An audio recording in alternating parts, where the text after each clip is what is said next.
এর আগের ভিডিও করেছিলাম ইসলাম কবে আসছিল, হ্যাঁ। তো সেখানে ক্লিয়ারিফাই করা হয়েছে যে ইসলাম একদম প্রথম মানুষ হযরত আদম আলাইহিস সালাম থেকে ছিল, একদম শুরু থেকেই ছিল ইসলাম। এবং আগের মানুষরাও তারা এক আল্লাহকেই বিশ্বাস করতেন, তারাও মুসলিম ছিলেন এবং আমরাও মুসলিম। এটা কোনো নতুন ধর্ম না, এটা একদম সব থেকে আদি ধর্ম হচ্ছে ইসলাম, হ্যাঁ। এই বিষয়ে একদম ক্লিয়ারিফাই করা হয়েছে, আপনারা চাইলে কিন্তু দেখতে পারেন। আল্লাহ কেন যুগে যুগে নতুন করে কিতাব পাঠালেন, বারবার করে কিতাব কেন পাঠালেন? একবারে শুরুতেই কেন একটা কিতাব দিয়ে দিলেন না? এটা দেরিতে হয়ে যেত, তাই না? আর কোরআনের পর এমন কি হলো যে এরপর আর কোনো নতুন আসমানি কিতাব নাজিল হওয়ার প্রয়োজন হলো না? তো এই প্রশ্নটার অর্ধেকের উত্তর আমি আজকের ভিডিওতে দিব এবং বাকি অর্ধেকের উত্তর আমি নেক্সট ভিডিওতে দেব ইনশাআল্লাহ। তো একটা সহজ উদাহরণ দিই আপনাদেরকে। পঞ্চম শ্রেণীর একটা পাঠ্য বই আর দশম শ্রেণীর পাঠ্য বই কি কখনো এক হয়? নিশ্চয়ই না। আবার আজকের যুগের দারুণ সব কঠিন ফিজিক্স, পদার্থবিজ্ঞানের যে বই আছে একদম হাই লেভেলের, ঠিক 500 বছর আগে কোনো বিজ্ঞানীকে যদি আপনি দেন তাহলে সে দেখবেন এটা কিছুই বুঝতেছে না।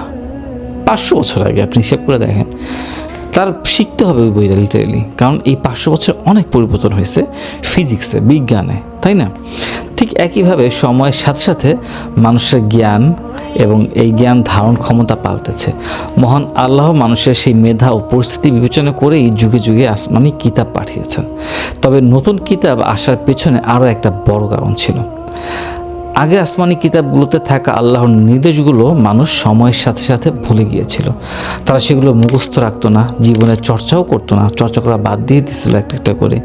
সবচেয়ে দুঃখজনক হলো ব্যাপারটা, যেটা সমাজে কিছু প্রভাবশালী মানুষ নিজেদের স্বার্থে আসমানি কিতাবগুলো যে কথা আছে ওগুলা ইচ্ছামতো বদল করে ফেলতো। আল্লাহ পবিত্র বাণীর ভেতরে তারা নিজেদের মন গড়া কথা ঢুকায় ফেলতো। আল্লাহ তাআলা এই বিষয়ে বলছেন, হে বিশ্বাসীগণ, তোমরা কি এখনও আশা করো যে তোমাদের কথায় তারা বিশ্বাস করবে বা ঈমান আনবে? অথচ তাদের মধ্যে একদল লোক আল্লাহর বাণী শ্রবণ করত এবং বোঝার পর জেনে শুনে তা বিকৃত করত। চিন্তা করে দেখেন, বুঝতো, বোঝার পরে জেনে শুনে ওগুলা বিকৃত করে ফেলতো। এটা আপনি পাবেন সূরা আল বাকারার 75 নম্বর আয়াতে। তো আগের কথা সূত্র ধরে আবার বলি, প্রভাবশালীরা যখন নিজেদের স্বার্থে কিতাবের কথাগুলো বদলে ফেলতো তখন এর পরিণতি কি হতো জানেন? এভাবে দিনের পর দিন বদলাতে বদলাতে একটা সময় আসতো যে তখন সেই কিতাবগুলোতে আল্লাহর আসল যে বাণীগুলো আছে, কথাগুলো আছে, এগুলো আর কোনোটাই অবশিষ্ট থাকতো না। পুরোটাই হয়ে যেত মানুষের মন গড়া একটা বই। আল্লাহ তাআলা বলেন, তাদের অঙ্গীকার ভঙ্গের দরুন আমি তাদেরকে অভিশপ্ত করেছি এবং তাদের হৃদয় কঠোর করে দিয়েছি। তারা শব্দগুলোকে আপন স্থান থেকে বিকৃত করে এবং তাদের যে উপদেশ দেওয়া হয়েছে তার একটি অংশ তারা ভুলে গিয়েছে।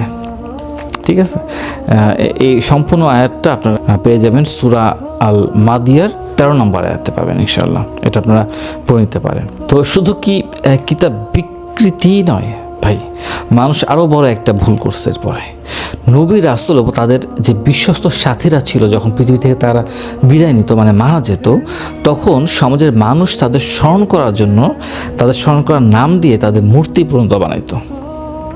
এরপর একটা সময় শুরু হয়ে যেত যে সেই মূর্তিগুলো তারা পূজা করা শুরু করতো। নিজেদের বানানো সব আজগুবি আর গল্প তারা প্রচার করতো এবং এই নবীদের নামে এগুলো প্রচার করতো। অন্ধভক্তির এমন একটা চরম সীমায় তারা চলে যেত যে স্রষ্টার প্রেরিত মানুষদেরকেই তারা একটা কখনো কখনো স্বয়ং স্রষ্টা বা ভগবানের রূপ দিয়ে দিছিল। ঠিক আছে, আল্লাহ তাআলা এই বিষয়ে বলছেন, তারা আল্লাহকে ছেড়ে নিজেদের মন পণ্ডিত পুরোহিতদেরকে প্রভু বানিয়ে নিয়েছে এবং মরিয়ামের পুত্র মসিহকেও। অথচ তাদের প্রতি শুধু এই আদেশই করা হয়েছিল যে তারা শুধুমাত্র এক মাবুদের ইবাদত করবে, যিনি ব্যতীত ইলাহ হওয়ার যোগ্য কেউ নয়। তারা যে শরিক করে তিনি তার থেকে পবিত্র। এটা হচ্ছে সূরা তওবার 30 নম্বর আয়াত। এটা একটা হাদিসে আছে, একদিন মহানবী সাল্লাল্লাহু আলাইহি সাল্লাম তার দুই স্ত্রী উম্মু হাবিবা এবং উম্মে সালমা রাদিয়াল্লাহু আনহু তার সাথে আলোচনা করলেন যে তারা হাবশা খ্রিস্টানদের একটি গির্জায় এসেছিলেন। সেই গির্জায় নানা ধরনের চিত্র অঙ্কন দেখতে পাইছেন তারা। তখন মহানবী সাল্লাল্লাহু আলাইহি সাল্লামকে মুহাম্মদ সাল্লাম বললেন, তাদের কোনো নেককার লোক মারা গেলে তারা তার কবরের ওপর মসজিদ করতো এবং এসব ছবি অঙ্কিত করে রাখতো। এটাই কিয়ামতের দিন আল্লাহ তাআলা সর্বনিকৃষ্ট সৃষ্টি হিসেবে গণনা করা হবে। তো এটার থেকে আমরা মোটামুটি বুঝতে পারলাম যে তারা কী কাজগুলো করতো। কারণ মোট কথা হচ্ছে কি এটাই, তাদের কাছে আসা আগের যে আসমানি কিতাবগুলো ছিল এগুলো বিকৃত করার পাশাপাশি নবী ও নেককার লোকদের পর্যন্ত তারা পূজা করত। তাই যুগে যুগে আল্লাহ তাআলা মানুষের মধ্য থেকে নবী ও রাসূল মনোনীত করেন এবং আমাদের সঠিক রাস্তা দেখাইতেন। আল্লাহ তাআলা বলেন, নিশ্চয়ই আল্লাহ মুমিনদের প্রতি অনুগ্রহ করেছেন, তিনি তাদের নিজেদের মধ্যে হতে রাসূল প্রেরণ করেছিলেন যে তাদের নিকট তার নির্দেশাবলী পাঠ করে ও তাদের পবিত্র করে এবং তাদের গ্রন্থ ও বিজ্ঞান শিক্ষা দান করে এবং নিশ্চয়ই তারা এর পূর্বে প্রকাশ্যে ভ্রান্তির মধ্যে ছিল। আল্লাহ আমাদেরকে মাফ করুন। সূরা আল ইমরানের 164 নম্বর আয়াত।